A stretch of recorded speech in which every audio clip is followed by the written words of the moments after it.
నువ్వు దేనికోసం భయపడుతున్నావు నాకు తెలియదు, డెఫినెట్గా ఏదో భయం ఉంటుంది. ఏ చిన్నదైనా పెద్దదైనా ఏ కోణం మనం చూసినా భయాలతో ఒకవేళ ఉంటే అర్థం కాని భవిష్యత్తు మన కళ్ళ ముందు భూతంలా కనబడుతూ ఉంటే దేవుడు ఏం చెప్తున్నాడో తెలుసా? భయపడకుడి. దేవుడు ఎక్కడో పరలోకంలో ఉన్నాడంట, ఆకాశం పైన ఉన్నాడట. ఆ పైన ఉన్న దేవుడు అంట ఒక స్వరం వినిపించాడట. ఆ స్వరం వినిపించి ఏమన్నాడంట?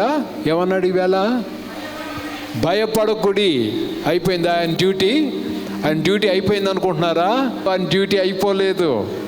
ఏ దేవుడైతే భయపడకూడని చెప్పాడో ఆ దేవుడే మాట చెప్తున్నాడు, నీతో కూడా వచ్చువాడు, ఆయన నిన్ను విడువడు ఎడబాయడు.